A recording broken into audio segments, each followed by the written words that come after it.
So I think I introduced myself, but if I didn't, I'm Abhayanara. So welcome, everybody. It's lovely to be here in the centre. It's just a shame not to have you all with me, but hopefully in the not too distant future that will change, but we shall see. So I'll just do a little outline of the evening. So I'm going to talk a little bit for about 15 minutes or so about the ongoing theme of positive emotion. Then I'm going to lead us in a Metta Bhavana practice, which will be about half an hour or so. Then we'll have groups for about 20 minutes. And then we'll finish first with a mantra. We'll chant a mantra and then just sit quietly for a while. And we'll end with the Last Vandana. But I hope Jayratna is going to lead. Yes, I've got the thumbs up, great. Which Jayratna will lead at the end. It wouldn't be the same if we didn't have Jayratna leading the Last Vandana at the end of the evening. Okay, so that's the outline. So if you make yourselves comfortable, and I'm just going to say a few words. So I'm going to continue looking at the second of the 5 principles or stages of the mandala of practices. The principle of positive emotion, or of metta, which Karsha launched into last week. So I'm going to continue with that principle, with that practice. And metta, as I'm sure a lot of you know, is a Pali word, and it means benevolence or well-wishing or goodwill or simply love. So I was first taught the Metta Bhavana practice, Metta Bhavana being the meditation for the development of loving kindness. I was first taught that meditation about 20 years ago now, and I've been practicing it fairly consistently ever since, pretty much as I was taught it, actually. I'm sort of one of those people, when someone gives me a practice or tells me to do something, I kind of stick to it, and I don't really fiddle with it that much. In fact, a few years after practicing, someone said to me, you know, you can sort of change the stages around a bit if you like, or try a bit of this or try a bit of that. And I was like, really? Can you? I was kind of so used to just going through the 5 stages that I've been taught. But of course, it is a good thing to play with it, to sort of freshen it up, to see what suits you. It's a technique that we have to then make our own, that we have to develop into our own practice. I think I'm just one of those kind of quite simple people that just does what I'm told. And I remember the first time I was actually taught it. I remember going into the London Buddhist Centre. This was at the end of 1999. A friend of mine had told me about the London Buddhist Centre. And I was curious, I was curious to learn about Buddhism. I was curious to learn about ethics. I was curious to learn a bit about meditation. So I went into this centre. Some of you might have been there. And I was ushered into what's called the second shrine room, because I was one of the newcomers. And I walked into this room, and there in front of me was this rather large standing Buddha figure that I have to say freaked me out. I think I'd had quite a sort of, quite a simple Christian upbringing in some ways. And there was something about graven images came to mind and all those kind of things. And it was this kind of Indo-Tibetan figure. So I was a bit freaked out. So it slightly caught me off guard. And then next to this figure, seated next to the shrine, was this rather strange looking Indian chap who I recall had a very remarkable high-pitched laugh. And he proceeded to teach the Metta Bhavana. So he taught me about metta, and he taught me the Metta Bhavana. Well, not just me, a group of us. And I'd like to tell you, I left the shrine room feeling on cloud 9. Well, I didn't at all, actually. It had very little effect. In fact, I felt quite blank. I felt quite sort of like a bit dead, actually, inside, a bit blank, a bit cut off. And I thought, oh dear, is there something wrong with me? And I remember having a cup of tea in the tea break and just having a chat with someone who looked like they knew what they were talking about. And they just kind of reassured me and said, no, it's fine. It'll be all right. And so that was my introduction to the Metta Bhavana practice. And for some time, I think I slightly veered towards the mindfulness of breathing. I remember going along and someone would say, right, tonight we're doing the mindfulness of breathing. I go, yes. And then they'd say, and tonight we're doing the Metta Bhavana. I go, oh no. So I didn't really have a great relationship with the Metta Bhavana practice in the early days. And I kind of thought, because now I love doing the Metta Bhavana, I love the Metta practice. And I thought back, what was I doing in those early days? Or what was it that wasn't working? Or what was it that, what sort of put me off to some extent? And I think I was also reflecting, what have I learned in that time? What have I learned about the practice? What's changed? Has it been beneficial? And what advice could I give to someone who was just starting out with the practice, or maybe doing it for a little bit?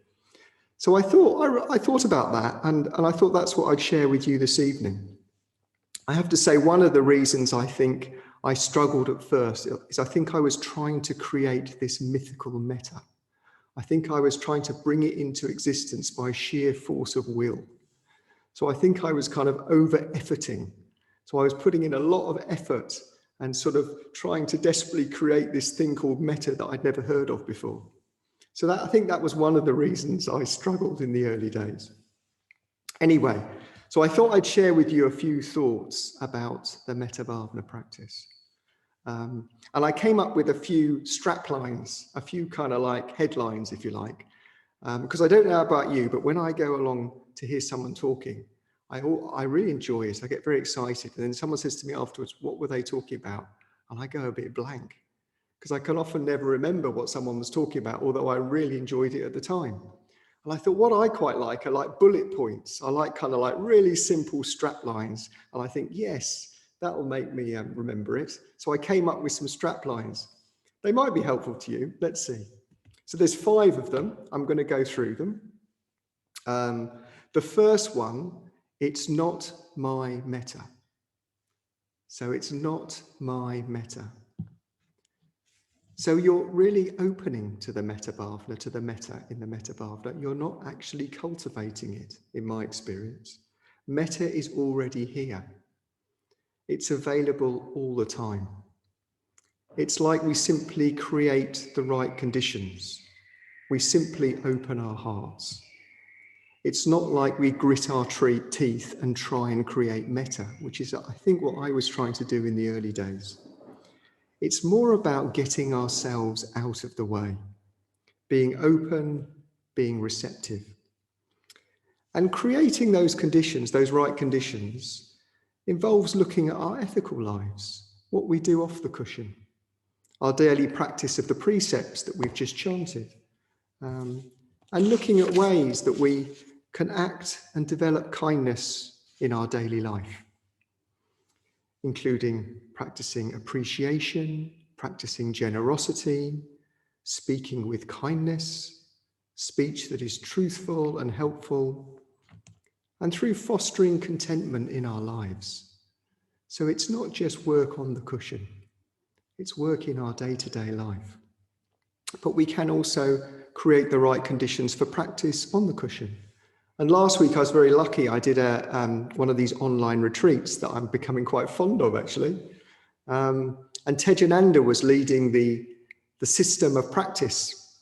And so he was looking at these 5 stages on that retreat.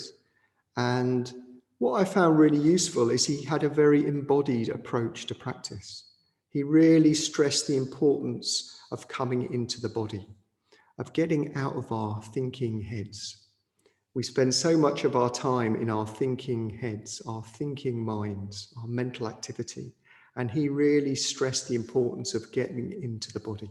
And I found that really, really helpful as a way into each of these practices. So I'm going to look at a little bit of that later when I lead the practice. I'm going to try and get us a bit more embodied. And also, I was struck by just starting where we are. So we sit down to meditate and we just start with where we are right now. And we go from there. We don't try and create this mythical metta as I was trying to do in those early days. So that's my first little strap line. It's not my metta. It's not your metta either. So the next one, metta is for life, not just for the cushion. Metta is for life, not just for the cushion. So what do I mean by that? Well, I'm talking about looking for the results of the practice in your life rather than on the cushion. Is it changing your relationship to others? Are you becoming less self-centered? Less bothered about what's in it for me? More outward looking? Becoming kinder, more generous? And I think I've noticed this in myself over the years. I was thinking back to what I was like. Well, actually, I find it quite hard to think back to what I was like a year ago, let alone 20 years ago. But I think I've developed a little bit more kindness, a little bit more generosity over that time.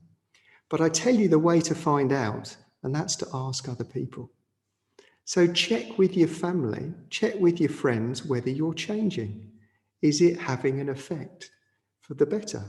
Is it producing positive emotion? So I'd thoroughly recommend asking your friends. So is it having an effect in your life? So that's my second little strap line. Metta is for life, not just for the cushion. My third one, it's not just for the good guys. It's not just for the good guys. So in the sense that it's for everyone. Metta is unconditional and universal. And most of our love and care is conditional. It's for some people and not for others. Whether I like you, if you're my friend, if I approve of your actions, and so on. But the practice is asking us to extend that circle of care to all living beings. So it's radical, it's quite a stretch. It's training us to be unconditional in our care for the world, to empathize with all life. So it's for everyone, for everything. It's not just for the good guys. So that's my third little strap line. So don't worry, I've only got 5. I won't be here all night. So my fourth one, it's an intention rather than about chasing a pleasant feeling. So it's an intention rather than about chasing a pleasant feeling. So we might feel strong, pleasant feelings. We might not. Largely depends on temperament, I think, or the particular time we're at in our lives. The problem I find is if we do get very pleasant sensations and feelings in the practice, we often crave them the next time we sit down to practice, sit down to meditate. And if we don't, we feel we're failing. But it's about an intention to wish the best for ourselves and for all beings. To see other beings as beings in their own right, not just in relation to ourselves as sources of our pleasure and pain. So it's about an intention and staying with that intention, setting your compass, if you like, setting your goal. So I had a phase of practicing the Metta Bhavana when it was full of very pleasant sensations. I likened it at the time to rocket fuel, actually. I would have strong emotional feelings in my heart that would ignite. They'd sort of take off. They felt very expansive, very blissful. And they had something of the taste of freedom. So they felt quite liberating and certainly very, very energizing. And I rather naively thought it was just a case of continuing like that. And one day these kind of positive states would just transform me, transform all my negativity into this wonderful, metaful being. But then what I noticed was that while I might be having these blissful states on the cushion, off the cushion, I could be grumpy, I could be irritated, I could be judgmental to other people. I remember one incident when I was at Gugyaloka. So Gugyaloka is the men's retreat centre over in Spain, and it's where I did a 4-month ordination retreat about 5 years ago now. So you're spending 4 months up a mountain living a very simple life, living quite a monastic life. So great conditions, a lot of meditation, a lot of silence. So my metta practice was in the rocket fuel stage. So in the mornings, I'd be doing my metta practice, big beaming smile, big expansive heart, thinking, cracked it, got this sussed. And then I'd go and sit down and have my breakfast. I remember this one time I came out of the shrine room feeling like I was on cloud nine. And I sat down, and there's these rows of tables outside because it's quite warm. And I sat opposite this chap, and I got so irritated with the way he was eating his porridge. He was slurping and sucking and making all sorts of strange noises. And I thought, Abhayanara, look at you. You've just come out of this practice feeling like some sort of, enlightened Buddha. And here you are sitting down next to someone being extremely irritated by the way they eat their porridge. So I found that quite hilarious, actually, and quite ridiculous as well. So what did it make me do? Well, it made me started looking more closely at my negative mental states rather than just looking at cultivating the positive ones. And that was quite humbling, but also very helpful. I started to see just how deep greed, hatred, and delusion run. They get right down in there and they take some shifting. I'm confident they can be shifted, but they can't be shifted overnight, I tell you. It takes a bit of doing. So what I have noticed is that I've become more accepting of that side of myself, more accepting of my negative mental states, more accepting and light-hearted about my grumpiness, my irritation, my judgment of others, and in a way not taking those states so seriously, noticing them, being aware of them, but not giving them any fuel, and also not getting precious about me, getting precious about my little practice, my precious practice on the cushion of metta. And it's definitely made me feel more open to others, more kinder, if you like, more generous.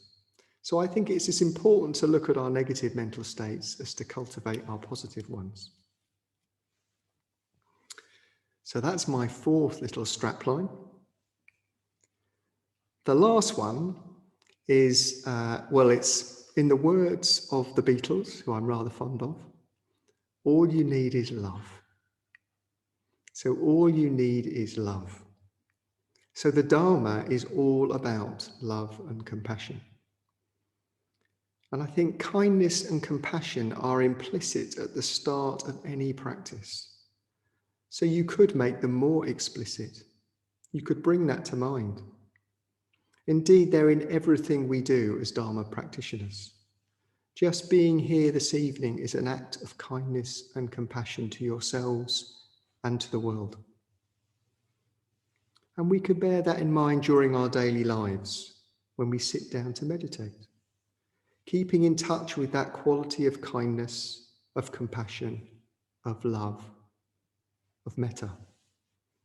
I think metta is everything. And the more I practice, as my understanding deepens that little bit, I realize just how central metta is to the path of transformation, to the path of awakening. So in the words of the Dhammapada, in this world, hate never yet pacified hate. Only love pacifies hate. This is the eternal law, ancient and inexhaustible. So there you go. There's a few thoughts from me. It's not my metta. Metta is for life, not just for the cushion. It's not just for the good guys. It's an intention rather than about chasing a pleasant feeling, and all you need is love. So now, rather than talking about it, I thought we'd do some Metta Bhavana practice. And I'm going to lead us in a practice for about 30 minutes or so.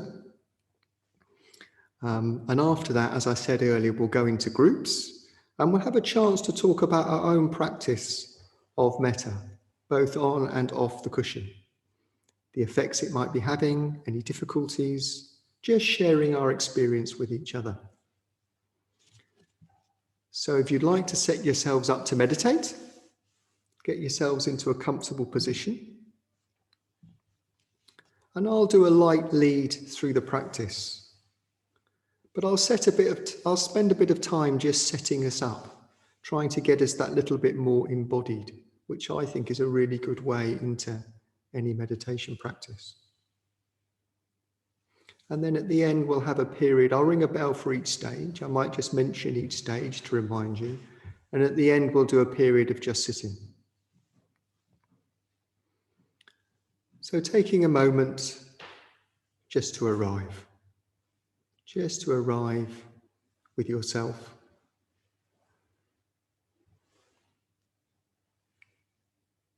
Letting go of the day, of the chatter. And maybe taking a few deep breaths. Allowing yourself to relax, to really let go.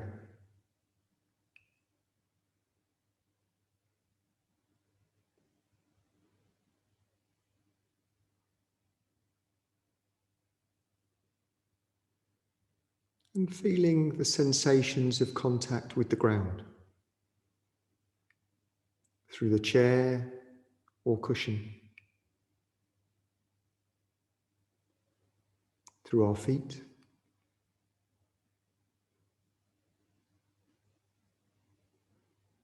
perhaps noticing the sensations, those tingly vibrational sensations at those points of contact with the ground.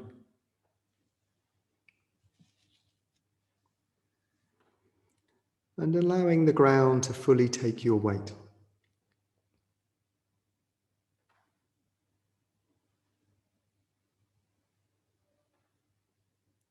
Having a felt sense of the earth beneath us.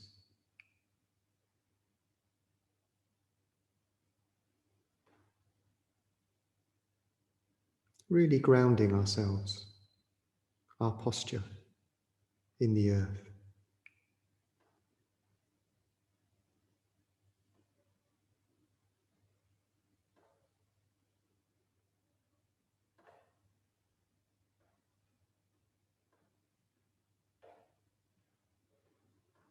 And maybe taking a few deep breaths, and with the out-breath, allowing it to sink us down further into the ground beneath.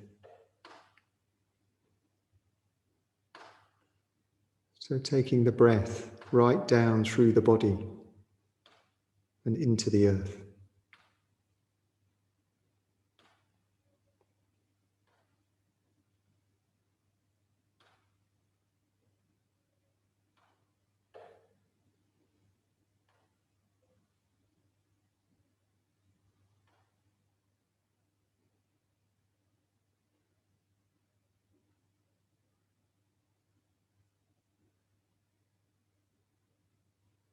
And on the in-breath, allowing the breath to rise up from the earth,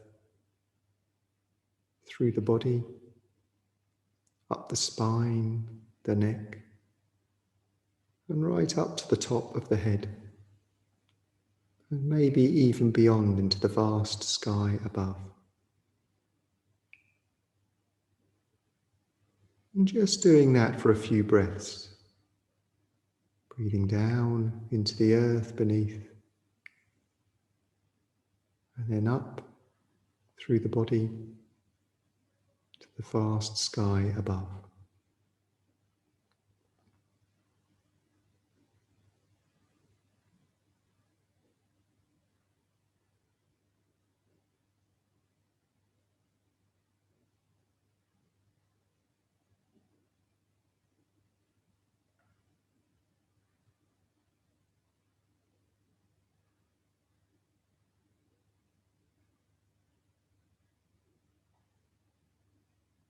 So we have the grounding of the earth beneath us and the uplift of the sky above.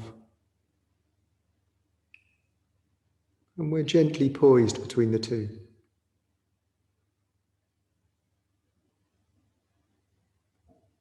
Feeling balanced, supported.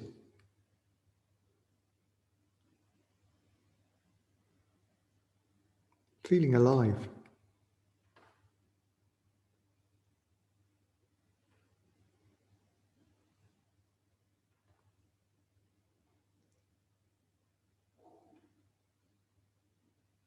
And for a while, just be the breathing body.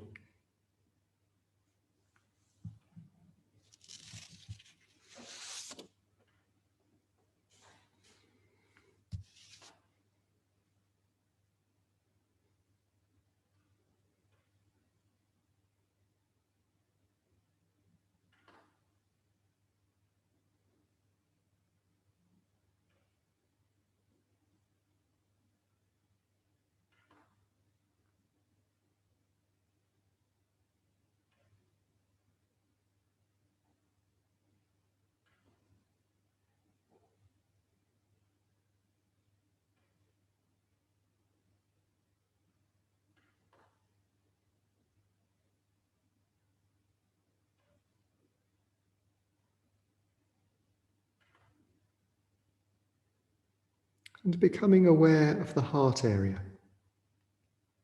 the heart space, the center of our being.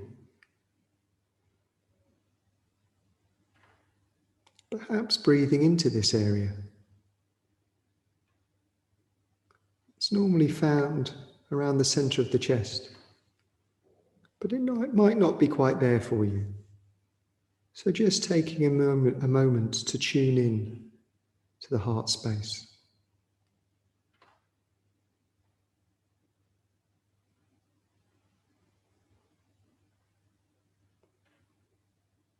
You could drop in the question, where is my heart?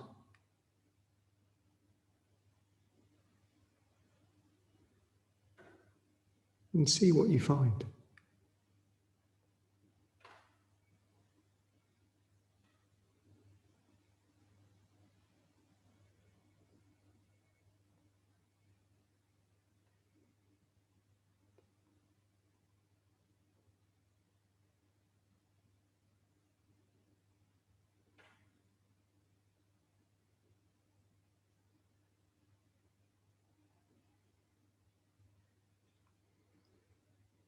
And from there, simply opening to a sense of goodwill,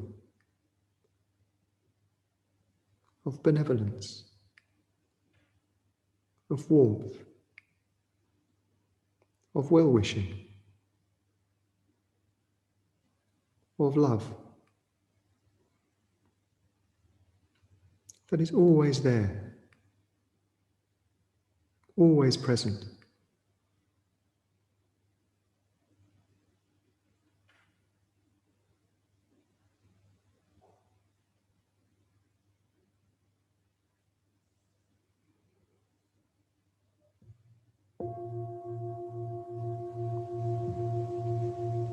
So in the first stage of the practice, we are simply contacting and connecting with that kindness, that love, that appreciation for ourselves.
In the second stage of the practice, we invite in a good friend to our heart space.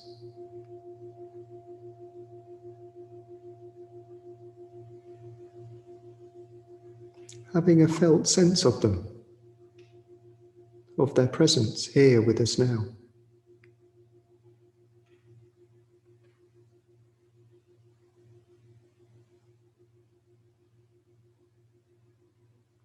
And wishing them well.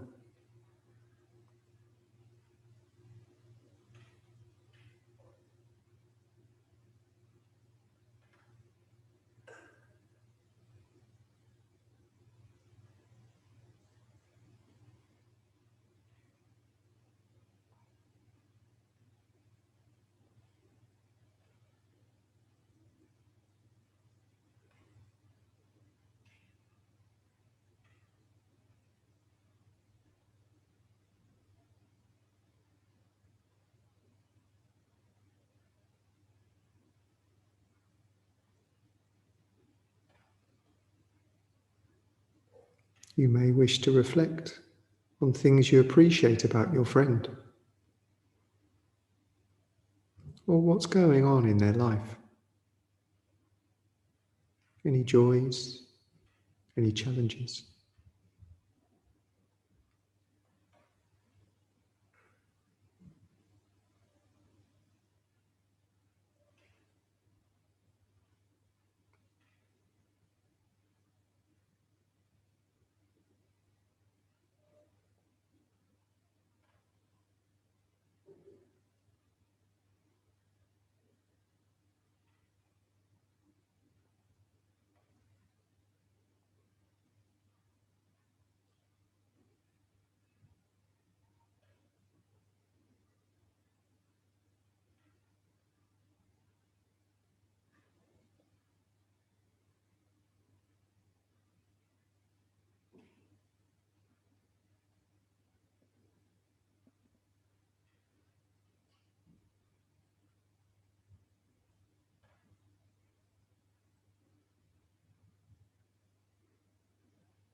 In the third stage, inviting in someone you don't know well into your heart space.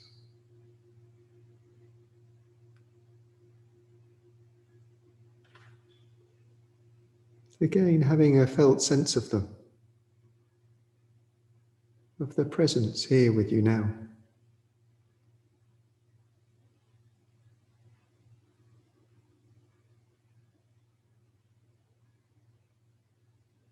And simply wishing them well.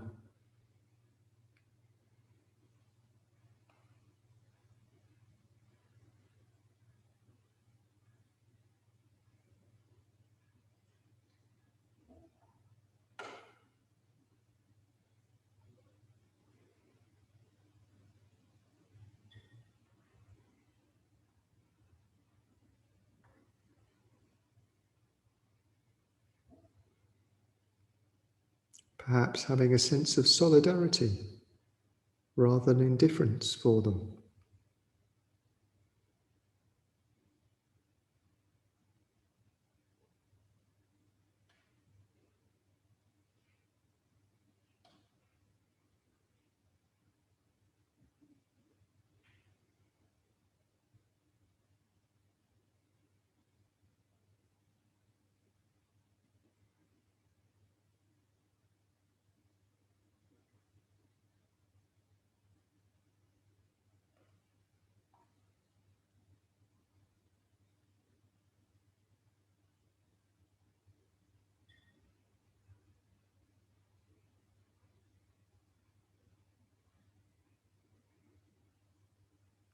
Just like me, they have pleasures and they have difficulties in their life.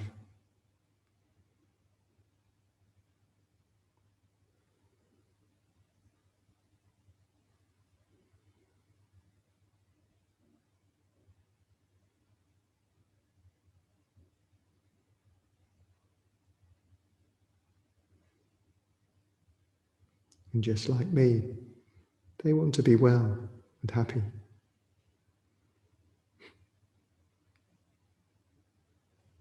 And we can wish them well.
In the fourth stage, inviting in someone you find difficult into your heart space.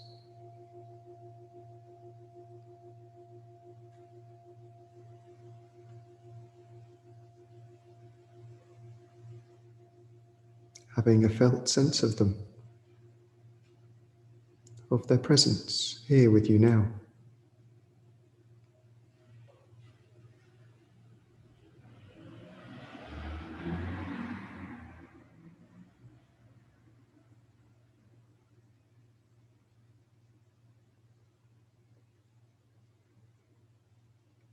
You don't have to like them or approve of them, but see if you can wish them well.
And finally, we bring the people from each stage, ourselves, the good friend, the neutral person, and the person we find difficult.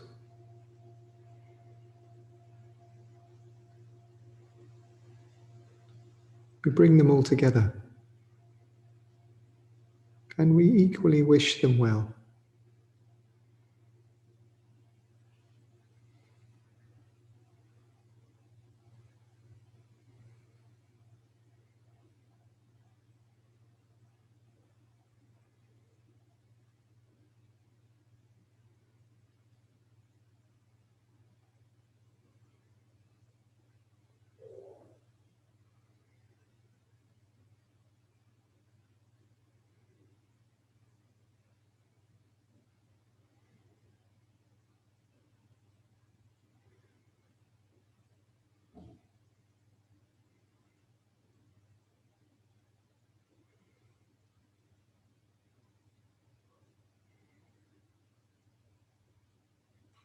And we extend out that well-wishing, that metta,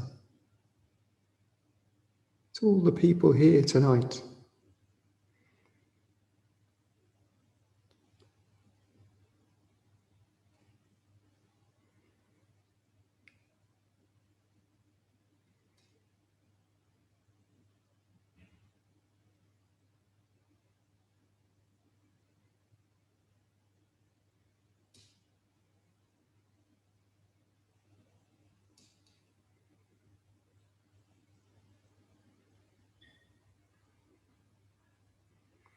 And beyond, to all beings near and far.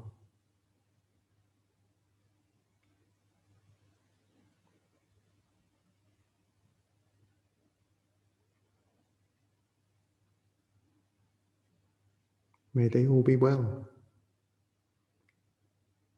and happy.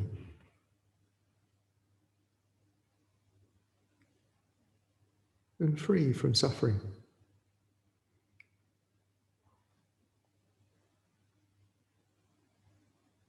And filled with love.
And now just let go.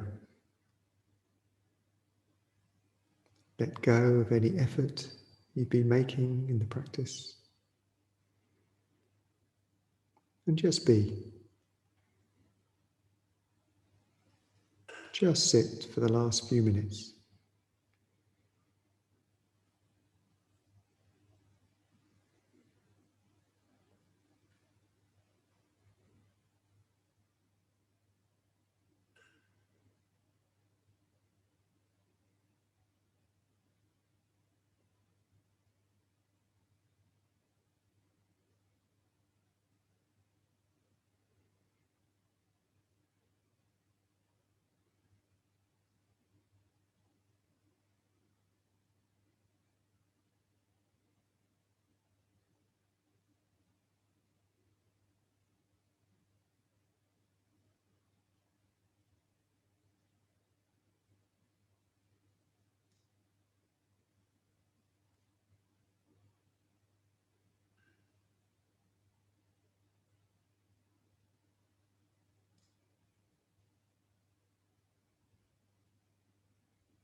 And finally, just sharing any merit we have made in the practice. Just sharing that with all beings.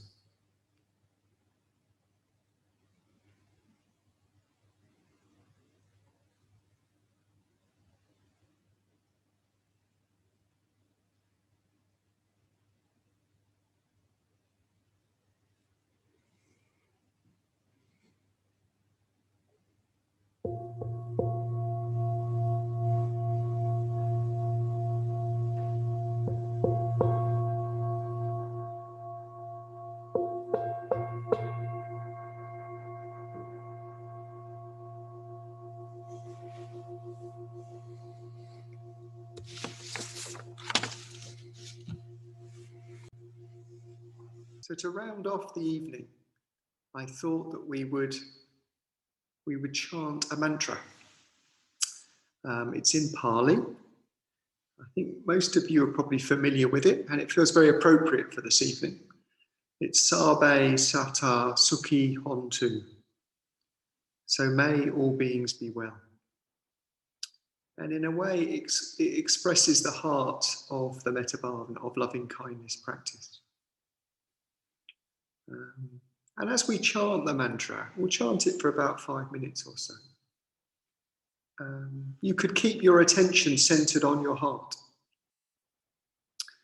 And if you like, you could imagine that light is flowing from your heart and touching other people as we chant this mantra. So I'm going to ask Saravantu to lead us. She's coming into the shrine room as I speak. Mute line, otherwise it might give you weird feedback. Okay. And then once the mantra has died down, we'll just sit quietly for a few minutes. And then Jayratna, when you're ready, you can round off the evening with the Last Vandana, with the verses that protect the truth.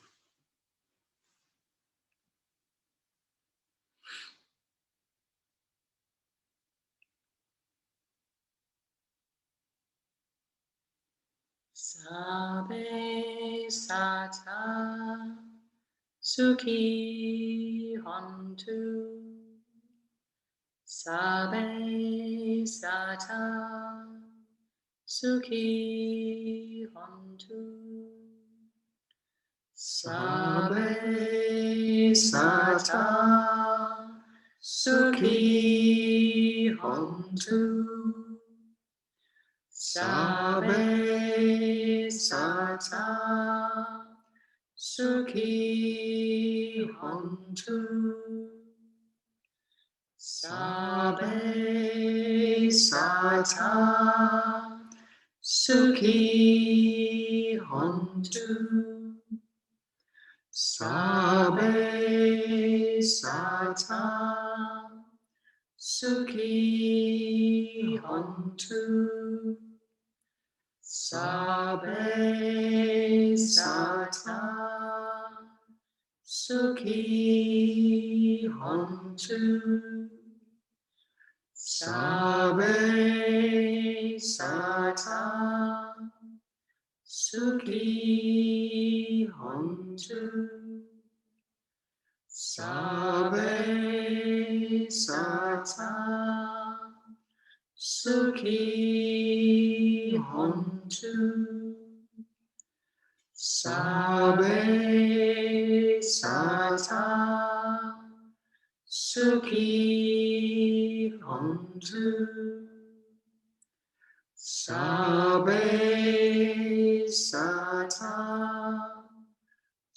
Sukhi Hontu.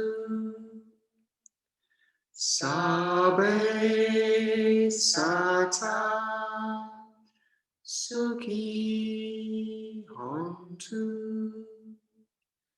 Sabbe Satta Sukhi Hontu.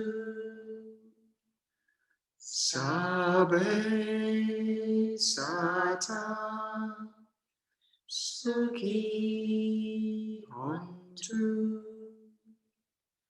Sabbe Satta Sukhi, Hontu, Sabbe, Satta, Sukhi, Hontu, Sabbe, Satta, Sukhi.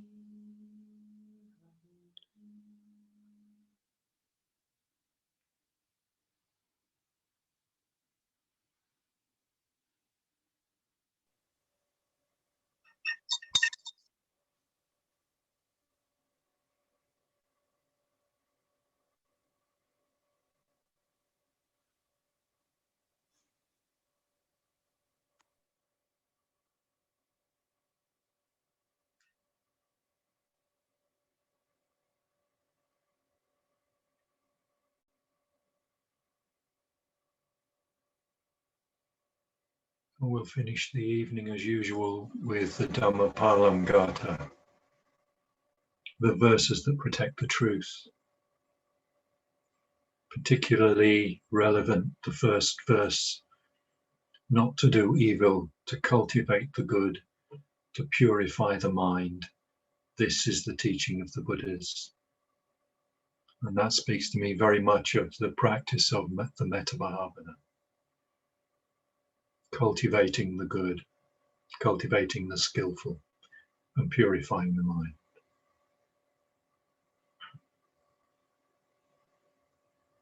So the Last Vandana in unison.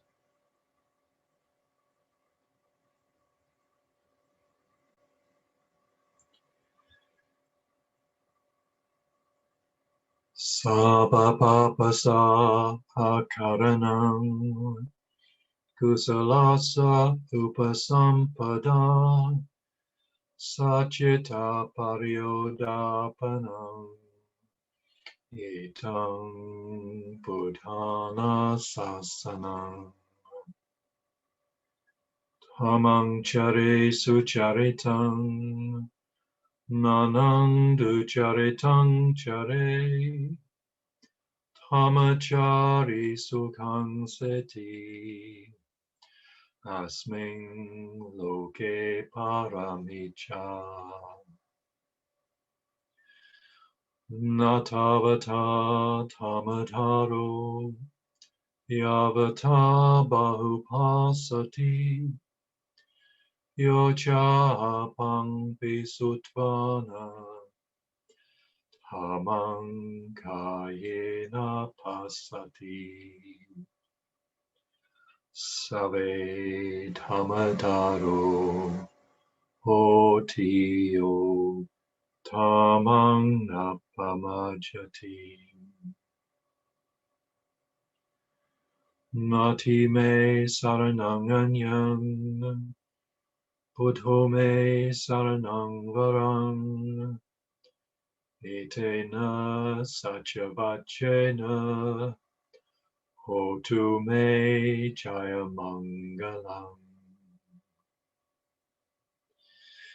Nati me saranang anyang Dhammo me saranang varang Etena sachavachena Hotu me jaya mangalam Nati me saranang anyang Sangho me saravanang varang Etena sachavachena Hotu me jaya mangalam Namo Buddhaya Namo Dhammaya Namo Sanghaya Sadhu Sadhu Sadhu